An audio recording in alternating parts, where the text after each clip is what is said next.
নায়ক বলতে সেই অন্ধের যষ্টি আমাদের একটাই, শাকিব খান। বাংলা সিনেমার প্রাণ, দরদে আছে ভালো গান, নাচানাচি হবে, কুদুকুদি হবে, আরো কিছু হবে, টিকটক হবে, লাইকি হবে, আসবে পেপারেও শিরোনাম। হ্যালো বন্ধুরা, কে কেমন আছেন? আজ অনেক দিন পর আবারও আপনাদের সাথে দেখা। আজ আসলে দরদ নিয়ে কথা বলবো, কারণ আগামীকালকে, আজকে 14 তারিখ, আগামীকাল 15 তারিখ সারা বাংলাদেশে প্রায় 100টি সিনেমা হলে দরদ রিলিজ হচ্ছে।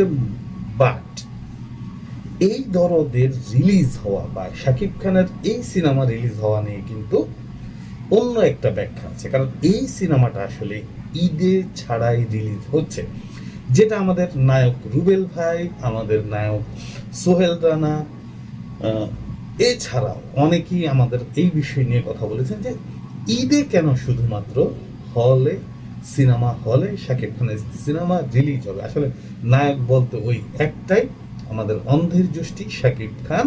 নায়ক বলতে সেই অন্ধের যষ্টি আমাদের একটাই, শাকিব খান। বাংলা সিনেমার প্রাণ, দরদে আছে ভালো গান, নাচানাচি হবে, কুদুকুদি হবে, আরো কিছু হবে, টিকটক হবে, লাইকি হবে, আসবে পেপারেও শিরোনাম। বাংলা সিনেমা বেশ কিছুদিন পরে হলে আসছে। মাঝখানে স্বাধীনতা যুদ্ধের বা গণ অভ্যুত্থান গেল, সরকার পরিবর্তন হলো, দেশের অবস্থা ঠিক এই মুহূর্তে ততটা ভালো না। ঠিক এই পরিস্থিতিতে এন্টারটেইনমেন্ট বলতে যদি কিছু বোঝায় সেটা শাকিব খান, এবং শাকিব খানের সিনেমায় এই মুহূর্তে বাংলাদেশে চলবে, এটাই বড় কথা। শাকিব খানের এই সিনেমা নিয়ে কিন্তু ঝামেলা কম হয়নি। বিশেষ করে সবচেয়ে বড় ঝামেলা ছিল অনন্য মামুন। সারাক্ষণ ফেসবুক, ইউটিউব, নিউজ চ্যানেল, তার চ্যানেল, অন্যান্য চ্যানেল বিভিন্নভাবে বিভিন্ন ইস্যু নিয়ে সে কথা বলেছে। এবং মজার বিষয় হচ্ছে সে একটার পর একটা ডেট দিয়েছে। ঠিক গত বছরের রোজার ঈদ থেকে সেই রোজার ঈদ গেল, কোরবানি ঈদ গেল, পুরো একটা 23 সাল চলে গেল। 24 সালেও সিনেমাটা সে রিলিজ করতে পারছিল না। এবং গান আসবে কি আসবে না, হলে সিনেমা চলবে কি চলবে না, ট্রেলার আসবে কি আসবে না। এইভেন গত কয়েকদিন আগে শাকিব খান একটা অনুষ্ঠানে বলেছে অনেক বেশি গালাগাল খেয়েছে অনন্য মামুন, এবং সেই গালাগাল তার প্রাপ্য ছিল, অনন্য মামুন সেটা ডিজার্ভ করে। শাকিব খানের এই কথায় অন্তত এইটুকু বোঝা যায় যে শাকিব খান নিজেও অনন্য মামুনের প্রতি সামান্য একটু বিরক্ত। এই যে বিরক্ত, তারপরেও কিন্তু অনন্য মামুন কালকে যদি সিনেমাটা ভালো হয়, যদি এটা লিপস্টিকের নকল না হয়, যদি মানুষের এটা দেখা সিনেমা না হয়, তাহলে কিন্তু সে পার পেয়ে যাবে। আর যদি এমন হয় এই সিনেমা দেখি মানুষ বুঝে ফেলে এটা লিপস্টিকের নকল, বা এটা কোরিয়ান ফিল্মের নকল, বা তামিল ফিল্মের নকল, বা অন্য কোনো ফিল্মের নকল, বা একেবারে অগা জগা টাইপের, তাহলে সেটা হবে মামুনের জন্য কঠিন সময়। অলরেডি মামুনের সাথে এই প্রযোজনা সংস্থা কামাল মোহাম্মদ কিবরিয়া লিপু, ওনার সাথে বেশ ভালো ঝামেলা হয়েছে। সেই ঝামেলা নিয়ে কেউই কথা বলছে না, একমাত্র আমাদের এক ইউরো ব্লগ নামে আমাদের এক ডিরেক্টর সাহেব, উনি কিছুটা বলেছেন। এছাড়া মালেক আফসারি সাহেব সহ অন্য যারা ফিল্ম নিয়ে কথা বলে তারা কেউ কিছু বলেনি, কারণ তারা জানে এই মুহূর্তে এসব নিয়ে যদি কথা বলা হয় তাহলে সেই কথা বলাটা দরদে কোনো না কোনোভাবে এফেক্ট হতে পারে। তবে দরদ প্রথম থেকেই ছিল আলোচনায়, কারণ দরদের এই সিনেমাটাতে ওই সময়, আজকে থেকে প্রায় 1.5 বছর আগে, তখন তারা বেশ হাইপ তুলতে পেরেছিল, এবং এই হাইপের কারণে শাকিব খান বেশ কয়েকটি সিনেমা করেছিল। তার মধ্যে তুফান ছিল রাজকুমার। এই বড় বড় ছবিগুলির ফিক্সড একটা ডেট ছিল, 2 ঈদে 2টা ছিল, বাট মামুন ডেট পাচ্ছিল না। এবং মামুন শেষ পর্যন্ত যেটা করলো সেটা হচ্ছে যে ঈদ ছাড়াই আসলে তাকে রিলিজ দিতে হলো, কারণ আগামী ঈদেও শাকিব খানের যে সিনেমাটি আসবে সেই সিনেমাটি লায়ন নামে এক সিনেমার সাথে ক্ল্যাশ হওয়ার কথা ছিল, যদি এই মুহূর্তে লায়ন হচ্ছে না। কিন্তু না হলেও পিনিক নামে আদর আজাদের একটি সিনেমা আসছে, এবং বরাবরের মতো ঈদে আদর আজাদের একটি সিনেমা আসে, গত 2-3 বছর ধরে আমরা লক্ষ্য করেছি।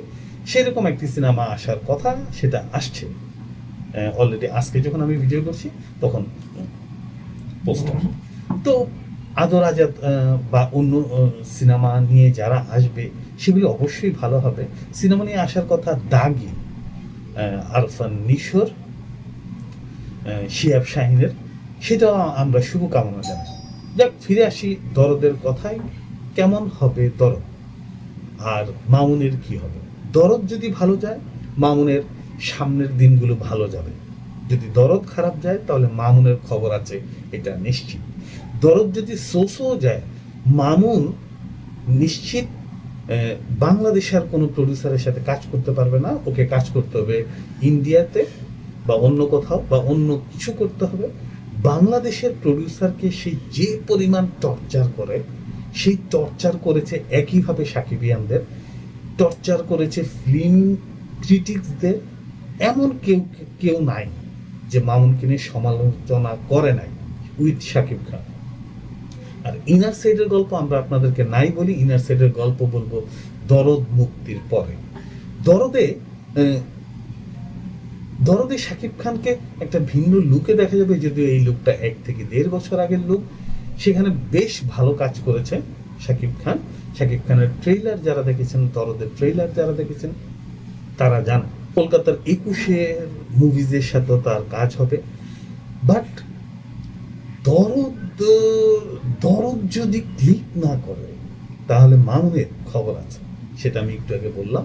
দরদ দরদ যদি ক্লিক করে, মামুনের 15-12, কারণ আগামী সামনে দুইটা ফেস্টিভ্যাল আছে, সেখানে সে হয়তো ছবি পেয়ে যাবে। শাকিব খানের অবস্থা আসলে অন্যরকম।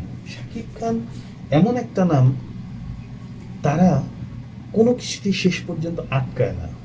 যেমন প্রিয়তমার পরে, দরদের পরেই ছিল আসলে প্রিয়তমার পরে রাজকুমারের পরে তুফানের পরে এখন চলে যাচ্ছে ইন্ডিয়ান।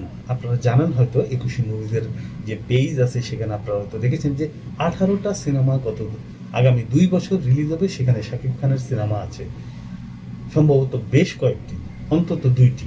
আগামী কালকে শাকিব খানের যে সিনেমাটি রিলিজ হবে, সেই রিলিজ সিনেমাটা ভবিষ্যৎ কি? বাংলাদেশের একটা বড় সমস্যা হচ্ছে যে বাংলাদেশে বক্স অফিস নাই, বাংলাদেশে টিকিট নাই, টিকিটের কাউন্টিং এর কোনো ব্যাপার নাই।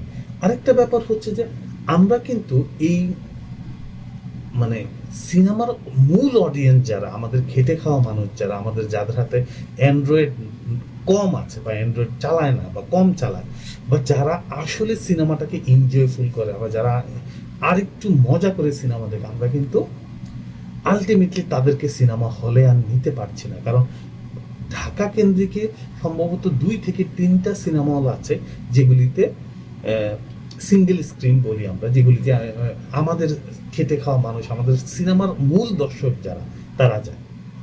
এছাড়া সিনেপ্লেক্সে যারা যায়, তারা কিন্তু আসলে সময় কাটানোর জন্য, পপকর্ন খাওয়ার জন্য, তাদের কন্ট্রিবিউশনের রেজাল্ট খুব বেশি একটা আমরা পাই না।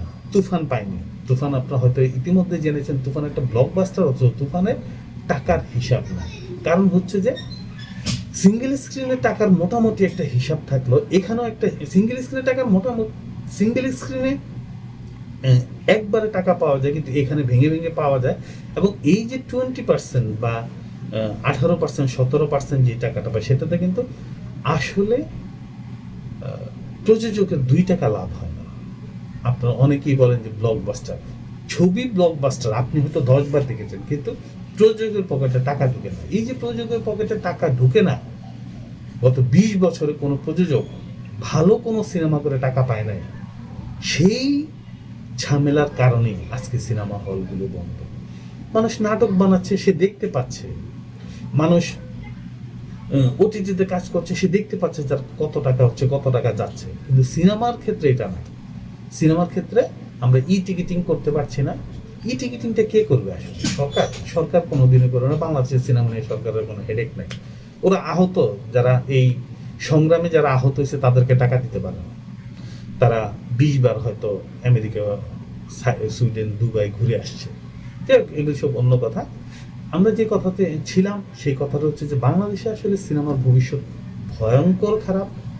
আগামী দিন কি হবে কেউ জানে না। অথবা শাকিব খানের যদি কিছু একটা হয়ে যায় তাহলে এই সিনেমা বন্ধ, good bye, tata, bye bye. এত বড় তালা লাগবে। অলরেডি এখন সিনেমার সংখ্যা সব মিলে জাজের ধারণা সিনেমার সংখ্যা 40 থেকে 45টা, এর বাইরে আসলে সিনেমা নয়। সিনেপ্লেক্সে 350 টাকা করে টিকিট, 350 টাকার মধ্যে 200 টাকার উপরে তাদের খরচ, 100 টাকার ভাগ হয় 20 টাকা, 30 টাকা, 50 টাকা। কত হাজার অডিয়েন্স দেখলে এই টাকা প্রডিউসার পাবে সেটা কেউ জানে না। ওটিটি এখন আরেকটু প্লাস হয়েছে, বিদেশ থেকে কিছু টাকা হয়, বিদেশে হল ভাড়া করে কিছু টাকা পাওয়া যায়, সেখান থেকে হয়তো কিছু টাকা প্রডিউসার পায়, ওটিটি রাইট পায়। চ্যানেলে এখন খুব একটা সিনেমা বিক্রি হচ্ছে না, কারণ প্রত্যেকটা ওটিটিতে আসলে চলে যাচ্ছে লং টাইম থাকার জন্য। তো আলটিমেটলি আগামীকালকে দরদের উপর বাংলা সিনেমা আরেকটু এগিয়ে যাবেন, আরেকটু পিছিয়ে যাবে সেটা মেইন করছে। বিকজ দরদ যদি ভালো যায়, ভালো কাস্টিংয়ের ভালো গল্পের সিনেমা যদি ভালো যায়, তাহলে ঈদ ছাড়া শাকিব খান বা শাকিব খান বাইরে কেউ কেউ সিনেমা হলে সিনেমা রিলিজ করতে চাচ্ছে, বাট সেখানেও একই সমস্যা, আসলে 40 থেকে 42টা হল পাবে। শাকিব খান ছাড়া 100 হল পাওয়ার মতো কোনো লোক নাই, বাংলাদেশে কোনো হিরো নাই। সিনেমা হলের অডিয়েন্স হচ্ছে আমাদের রিক্সা চালক ভাইরা, আমাদের ভ্যান গাড়ি চালক ভাইরা, আমাদের বাসের হেল্পার, ড্রাইভার, কন্ট্রাক্টররা, আমাদের খেটে খাওয়া মানুষরা, দিন মজুররা, আমাদের লেবাররা। এরাই সারা জীবন শিল্প, সংস্কৃতি এবং দেশকে এগিয়ে নিয়ে যাচ্ছে। বিদেশে যারা শ্রমিকরা কাজ করে তারা যেমন ডলার পাঠায়, এই দেশ এগিয়ে যাচ্ছে।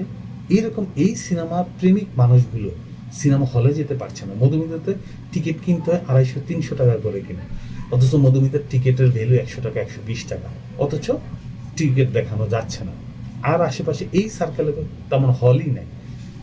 পুরান ঢাকাতে 2-3টা হল আছে যেগুলিতে মানুষ বসবাসের যোগ্য না, বা যেগুলিতে মানুষ সিনেমা দেখার যোগ্য না, কিন্তু মানুষ সিনেমা দেখে, খেটে খাওয়া মানুষগুলো দেখে। এই যে খেটে খাওয়া মানুষগুলিকে আমরা হল থেকে সিনেমা দেখা থেকে বিরত রাখছি, আমাদের ব্যবসা আরও খারাপ হচ্ছে। আমাদের সিঙ্গেল স্ক্রিন দরকার, আমাদের এই রকম সিনেপ্লেক্স কিছু থাকবে, কিন্তু সিঙ্গেল স্ক্রিন হলে সিনেমার দর্শকরা সিনেমা দেখবে, সিনেমার দর্শকরা সিনেমা দেখলে সিনেমা এগিয়ে যাবে। যেমন শাকিব খান সিনেমা করলে সিনেমা এগিয়ে যাবে,